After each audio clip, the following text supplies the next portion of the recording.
વિદ્યાર્થીઓ આગળ આવે તે માટે શિક્ષકોની કાયમી ભરતી પણ કરવામાં આવશે।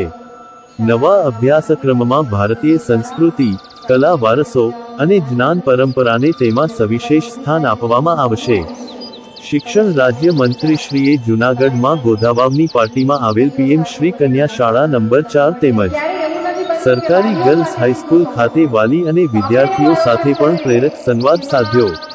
આ પ્રસંગે તેમણે પરીક્ષાના સંદર્ભમાં પણ વિદ્યાર્થીઓને મૂંઝવતા પ્રશ્નોના વ્યવહારુ ઉકેલ સૂચવ્યા હતા અને પરીક્ષા તણાવ મુક્ત રીતે આપી શકાય તે માટે વિદ્યાર્થીઓનું માર્ગદર્શન કર્યું હતું। આ તકે ધારાસભ્ય સંજયભાઈ કોડિયાએ સંબોધન કરતા સમગ્ર કાર્યક્રમની પૂર્વભૂમિકા આપી હતી। રાજ્ય શિક્ષણ મંત્રીશ્રીએ તાજેતરમાં જ ટેનિસ રમતના ક્ષેત્રમાં સમગ્ર દેશનું નામ રોશન કરનાર જૂનાગઢની કુમારી જન્સી કાનાબારનું સ્મૃતિચિહ્ન અર્પણ કરી વિશેષ સન્માન કર્યું હતું અને અભિનંદન આપ્યા હતા। આ કાર્યક્રમ બાદ રાજ્ય શિક્ષણ મંત્રીશ્રીએ જિલ્લાના શિક્ષણ છે જોડાયેલા અધિકારીઓ સાથે સમીક્ષા બેઠક યોજી હતી। વિદ્યાર્થીઓનું પાયેથી જ શિક્ષણ મજબૂત બને તે માટે પણ જરૂરી માર્ગદર્શક સૂચનાઓ આપતા જણાવ્યું હતું કે સમાજમાં સૌથી વધુ ભરોસો શિક્ષકો ઉપર છે, તે શિક્ષકોએ સાર્થક પણ કર્યો છે। આ સાથે જ આ પવિત્ર વ્યવસાયના ગર્વ અને ગરિમાને ઠેસ ન પહોંચે તેની પણ કાળજી લેવી એટલી જ જરૂરી છે। રાજ્ય શિક્ષણ મંત્રીશ્રીએ ગ્રાઉન્ડ ઉપર કાર્યરત બીઆરસી અને સીઆરસી પાસેથી પણ તેમના પ્રતિભાવો મેળવ્યા હતા। જિલ્લા શિક્ષણ અધિકારી સુશ્રી લતાબેન ઉપાધ્યાયે પણ પ્રેઝન્ટેશનના માધ્યમથી જિલ્લાની શૈક્ષણિક સ્થિતિનો ચિતાર રજૂ કર્યો હતો। આ સમીક્ષા બેઠકમાં ધારાસભ્ય શ્રી સંજયભાઈ કોરડિયા, જિલ્લા શિક્ષણ કાર્ય સાથે જોડાયેલા બીઆરસી, સીઆરસી, ટીપીઓ સહિતના અધિકારીઓ કર્મચારીઓ ઉપસ્થિત રહ્યા હતા।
આદરણીય પ્રધાનમંત્રી નરેન્દ્રભાઈ જ્યારથી વડાપ્રધાન બન્યા ત્યારે આપણે તમે બધા જોઈ લ્યો છો કે દર વર્ષે અલગ અલગ ક્ષેત્રની અંદર એ બાળકો સાથે બેસી અને ચર્ચા કરે છે, એટલા માટે કે તમારા મનની અંદર કોઈ પણ જાતનું ટેન્શન હોય, કોઈ પણ જાતની અવઢળ હોય તો એ ચર્ચા કરીને તમે ફ્રેશ રીતે કઈ રીતે તમે એક્ઝામ આપી શકો, એ સૌથી મહત્વનું એ ચર્ચા. અને એ આખા દેશની અંદર આજે કરોડો વિદ્યાર્થીઓ આ ચર્ચાને સાંભળશે, જોશે અને એમની સાથે દરેક મંત્રીશ્રીઓ પણ અલગ અલગ વિસ્તારમાં જઈને બાળકો સાથે ચર્ચા કરે.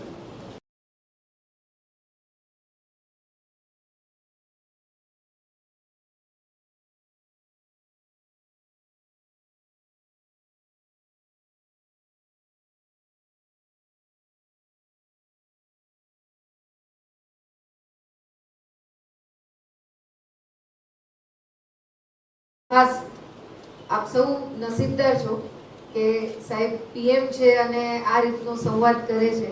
ખૂબ આત્મીયતા લાગે. આમાંથી ઘણા બધા સવાલો એવા હશે જે કોમન હશે, પણ અમે જ્યારે બોર્ડની એક્ઝામમાં હતા ત્યારે આવું માર્ગદર્શન નહોતું મળેલું. મારો એક પ્રશ્ન છે કે પરીક્ષાના આગળના દિવસે અમે તૈયારી કરીએ છીએ છતાં અમને ડર લાગે છે, તે ડર દૂર કરવા શું કરવું જોઈએ? એ ટોપિક ઉપર કોન્સન્ટ્રેટ કરવું. ગોખણપટ્ટીથી મને તો જનરલી યાદ નથી રહેતું. અને સેકન્ડ થિંગ છે કે કોન્સ્ટન્ટ રિવિઝન કરવું. જે એક ટોપિક આપણે બધું ભેગું કરવા જઈએ ને તો એકે જગ્યાએ પહોંચી ના શકીએ. જ્યારે પરીક્ષામાં ઓછા માર્ક્સ આવે ત્યારે મમ્મી પપ્પા સામે કેવી રીતે જવું? અત્યારે આપણો દેશ જે પ્રકારે આગળ વધી રહ્યો છે એમાં દરેક ક્ષેત્રમાં ખૂબ સારી ઓપોર્ચ્યુનિટી છે. એક્સિલન્સી કેળવીએ તો સફળતા મળે નિશ્ચિત છે. તો મારા એકચ્યુઅલ ટીચિંગનો સમય છે, એમાં તમે તમારું 100% આપ્યું કે નહીં. જો તમે આત્મવિશ્વાસથી કહી શકતા હો કે મમ્મી અથવા તો પપ્પા મેં મારું બેસ્ટ પ્રિપેર કરી અને આપ્યું છે, એમાં મેં ક્યાંય કચાશ નથી જોઈ, તો આ પ્રશ્ન છે એ કદાચ ઉત્પન્ન જ નહીં થાય.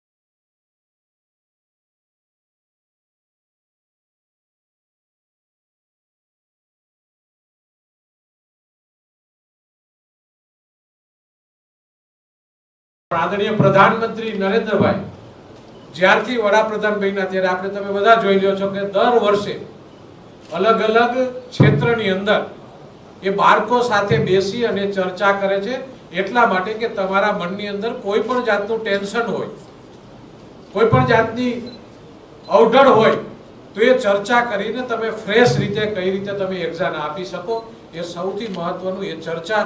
અને એ આખા દેશની અંદર આજે કરોડો વિદ્યાર્થીઓ આ ચર્ચાને સાંભળશે, જોશે અને એમની સાથે દરેક મંત્રીશ્રીઓ પણ અલગ અલગ વિસ્તારમાં જઈને બાળકો સાથે ચર્ચા કરે.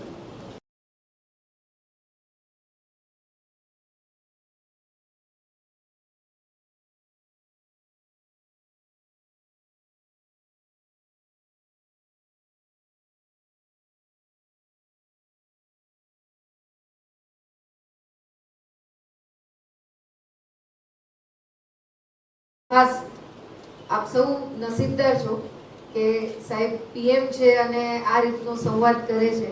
ખૂબ આત્મીયતા લાગે. આમાંથી ઘણા બધા સવાલો એવા હશે જે કોમન હશે, પણ અમે જ્યારે બોર્ડની એક્ઝામમાં હતા ત્યારે આવું માર્ગદર્શન નહોતું મળેલું. મારો એક પ્રશ્ન છે કે પરીક્ષાના આગળના દિવસે અમે તૈયારી કરીએ છીએ છતાં અમને ડર લાગે છે, તે ડર દૂર કરવા શું કરવું જોઈએ? એ ટોપિક ઉપર કોન્સન્ટ્રેટ કરવું. ગોખણપટ્ટીથી મને તો જનરલી યાદ નથી રહેતું.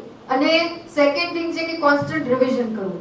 જે એક ટોપિક આપણે બધું ભેગું કરવા જઈએ ને તો એકે જગ્યાએ પહોંચી ના શકીએ. જ્યારે પરીક્ષામાં ઓછા માર્ક્સ આવે ત્યારે મમ્મી પપ્પા સામે કેવી રીતે જવું? અત્યારે આપણો દેશ જે પ્રકારે આગળ વધી રહ્યો છે એમાં દરેક ક્ષેત્રમાં ખૂબ સારી ઓપોર્ચ્યુનિટી છે. એક્સિલન્સી કેળવીએ તો સફળતા મળે નિશ્ચિત છે. તો મારા એકચ્યુઅલ ટીચિંગનો સમય છે, એમાં તમે તમારું 100% આપ્યું કે નહીં. જો તમે આત્મવિશ્વાસથી કહી શકતા હો કે મમ્મી અથવા તો પપ્પા મેં મારું બેસ્ટ પ્રિપેર કરી અને આપ્યું છે, એમાં મેં ક્યાંય કચાશ નથી જોઈ, તો આ પ્રશ્ન છે એ કદાચ ઉત્પન્ન જ નહીં થાય. જુનાગઢ જિલ્લાના પ્રવાસ અંતર્ગત વિવિધ પ્રાથમિક અને માધ્યમિક શાળાની મુલાકાત લેવાની તક મળી, જેમાં અત્યારે પીએમ શ્રી અંતર્ગત જે શાળા નંબર 4 છે એની વિઝિટ લીધેલી. ખૂબ સરસ શિક્ષણ, મૂલ્યો આધારિત, સંસ્કાર આધારિત અને ઇન્ડિવિજ્યુઅલ બાળકનું જે કેલિબર છે એમાં બાળક કેવી રીતના વધારે સારું કરી શકે એના ઉપર ભાર મૂકતી આ શિક્ષણ વ્યવસ્થા. ત્યારે હું આ શાળાના આચાર્ય, શિક્ષકગણ અને તમામ વાલીઓનો ખૂબ ખૂબ હૃદયપૂર્વકનો આભાર માનું છું કે જેમણે આ સરકારના વિભાગ ઉપર અને સરકારી શાળા ઉપર જે ભરોસો દાખવ્યો છે અને ભરોસો સંપાદિત કરી અને આ બાળક જે અહીંથી ભણી અને શ્રેષ્ઠ શિક્ષણ અર્જિત કરી અને સમાજ જીવનમાં ખૂબ સરસ યોગદાન આપે એ પ્રકારની વ્યવસ્થા અહીં જોવા મળી. ચાહે એ પ્રાકૃતિક ખેતીના માધ્યમથી હોય, કમ્પોઝિટ પીટના માધ્યમથી હોય, બાળકોને જે એક શિક્ષણ જે પ્રેક્ટિકલ લાઈફનું જે જ્ઞાન મળવું જોઈએ એમાં પણ ક્યાંક આ સંસ્થા અને આ શાળા છે એ સહભાગી બને છે. મધ્યાહન ભોજનમાં અહીંથી જ બનાવેલો ખોરાક બાળકોને પીરસવામાં આવે છે, એટલે ગરમા ગરમ અને ખૂબ ક્વોલિટી સાથે મેં પોતે પણ એનો ટેસ્ટ કર્યો અને સારી વ્યવસ્થા છે. પ્રાથમિક શિક્ષણમાં અત્યારે એક દીકરી છે કે જે ધોરણ 8માં આ જ શાળામાં અભ્યાસ કરે છે, પ્રીતિબેન છે. એમણે પોતાની જે બુક છે એ બુક આજે મને લોન્ચ કરવાની તક મળી અને ખૂબ સરસ એમનું લેખન કાર્ય છે. એમના શિક્ષકની મદદથી એ જે નિપુણ ભારત અભિયાન અંતર્ગત આપણે દીકરા દીકરીઓનું કૌશલ્યવર્ધન થાય અને સાહિત્ય ક્ષેત્રે એ આગળ વધી શકે એ માટેની આ એક ખૂબ સરસ ભારત સરકારની યોજના છે, જેમાં આ દીકરીએ ઝોન કક્ષાથી લઈ અને સ્ટેટ લેવલ સુધી પોતાનું કૌશલ્ય છે એ પ્રસ્થાપિત કરી અને નંબર પણ મેળવેલો છે. એટલે આજે બુક લોન્ચ કરેલી છે. મારી સાથે જુનાગઢના ધારાસભ્ય ભાઈ શ્રી સંજયભાઈ, ડેપ્યુટી મેયર અને શાસનાધિકારી તેમજ આખી શિક્ષણ વ્યવસ્થાની ટીમ અહીં ઉપસ્થિત છે અને બાળકોનો સર્વાંગી વિકાસ થાય એ માટે સતત ચિંતિત અમારો વિભાગ છે. આવનારા સમયમાં પણ આ મીટિંગ એસએમસીના સભ્યો સાથે પણ મીટિંગ લેવામાં આવી. તદુપરાંત હજી એક માધ્યમિક શાળાની પણ મુલાકાત છે. ત્યાં આપણે જનરલી કાઉન્ટર કરવાના છીએ કે ડ્રોપ આઉટ રેશિયો કેવી રીતના ઘટાડી શકાય. એટલે મારે આ પ્રેસ મીડિયાના માધ્યમથી સૌ નગરજનોને એક વિનંતી કરવાની છે કે આપણું બાળક જ્યારે પ્રાથમિક 8 ધોરણ સુધી અભ્યાસ પૂર્ણ કરે ત્યારે આપણી એક જવાબદારી બનતી હોય છે કે એને 12 ધોરણ અને 12 ધોરણથી કોલેજ સુધીનો અભ્યાસ કમ્પલસરી પૂર્ણ કરાવીએ, કેમ કે અમારો વિભાગ સતત પ્રયત્નશીલ છે કે બાળકોનું શિક્ષણ કોઈ કારણોસર અટકે નહીં અને પ્રાથમિક શિક્ષણ પછી એમને માધ્યમિક શિક્ષણ પણ મળી રહે.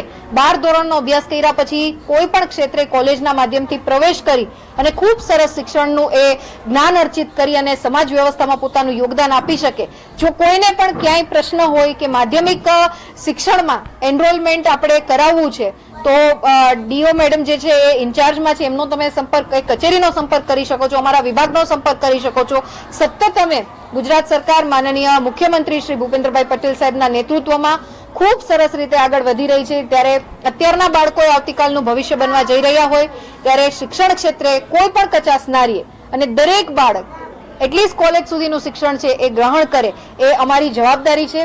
ત્યારે આજે આ બેઉ શાળાની મુલાકાત અને સાથે સાથે આપણા આદરણીય પ્રધાનમંત્રી શ્રી નરેન્દ્રભાઈ મોદી સાહેબનો જે એક વિશિષ્ટ અભિગમ અને એમનો જે એક આગવો અપ્રોચ એટલે કે પરીક્ષા પે ચર્ચા, હવે 10મા અને 12માની બોર્ડની પરીક્ષા શરૂ થવા જઈ રહી હોય ત્યારે દરેક વાલીના મનમાં, દરેક બાળકના મનમાં ક્યાંક સંશય, ક્યાંક આત્મવિશ્વાસની ઉણપ ના રહે અને સતત એને જે જ્ઞાન પ્રાપ્ત કરેલું છે એ વધારે મેક્સિમમ રીતે કેવી રીતના ડિલિવર કરી શકે અને પરીક્ષાનો ભય ના રહે અને ભાર વગરનું ભણતર છે એ કેવી રીતના આપણે પ્રેક્ટિકલ લાઈફમાં ઇમ્પ્લિમેન્ટ કરી શકીએ માટેનો ખૂબ સરસ કાર્યક્રમ 9th એડિશનનો જે પીએમ સાહેબનો છે કે પરીક્ષા પે ચર્ચા એ નિહાળી અને દીકરીઓ સાથે પણ મને સંવાદ કરવાની તક મળી. ત્યારે જુનાગઢ જિલ્લાના પ્રવાસ ખાતે આજે મહાનગરના પ્રવાસ અંતર્ગત આ શાળાઓની મુલાકાત, સંસ્થાની મુલાકાત અને સાથે એસએમસી કમિટીની મુલાકાત લઈ અને શિક્ષણ વિભાગનો જે એક આખો અહેવાલ જિલ્લામાં કેવી રીતના કાર્યરત છે એ લઈ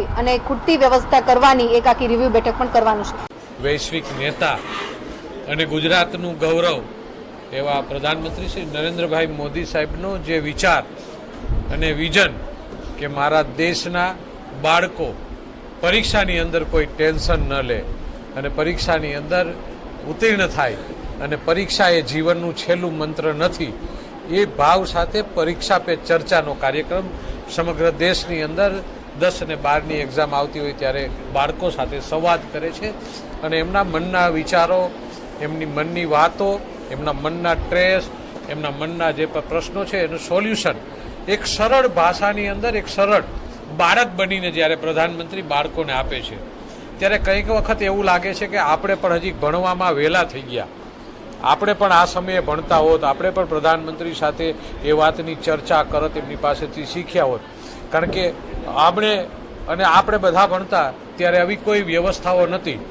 ફક્ત મા બાપ અને શિક્ષકો પરીક્ષા આવે છે વાંચ, નહીતર આમ થઈ જશે, આમ એ ભાવ સાથે આપણી ઉપર જ્યારે એક ભાર બનતા હતા અને આજે દેશના પ્રધાનમંત્રી એ ભારને એક હળવાશથી, એક નવા મૂળથી, નવા વિચારથી બાળકોની અંદર એક નવી ચેતના, નવી જાગૃતિ જગાવવાનું કામ એ પરીક્ષા પર ચર્ચાથી કરી અને એક બાળકોને ટ્રેસમુક્ત એક્ઝામ આપવા માટે સમગ્ર દેશના બાળકોને એક લાઈવ માધ્યમથી જે પ્રોત્સાહન આપી રહ્યા છે એ અંતર્ગત આજે જૂનાગઢ મહાનગરના આ કાર્યક્રમની અંદર ગુજરાત રાજ્યના શિક્ષણ મંત્રી અને એક માતૃશક્તિ કે જે એક મહિલા શક્તિ છે, જે શિક્ષણનું ગુજરાતનું નેતૃત્વ કરી રહ્યું છે, દીકરીઓ સાથે આ પરીક્ષા પે ચર્ચાની અંદર દીકરીઓ સાથે જે રીતે પ્રધાનમંત્રી વાત કરે છે એવી રીતે એક નોર્મલ ભાવમાં એક બાળક તરીકે રીવાબા જાડેજાએ જે રીતે એક દીકરીઓને પ્રોત્સાહન આપ્યું એના માટે આપણે ગૌરવ અનુભવી છીએ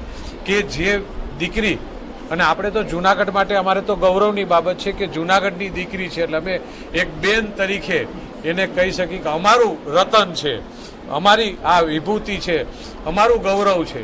એ રીવાબાએ અમારી દીકરીઓ સાથે ચર્ચા કરી અને એક નવી પરીક્ષા પે ચર્ચાની સાથે પોતાના જીવનની દીકરીઓના જીવનની ચર્ચાઓ કરી.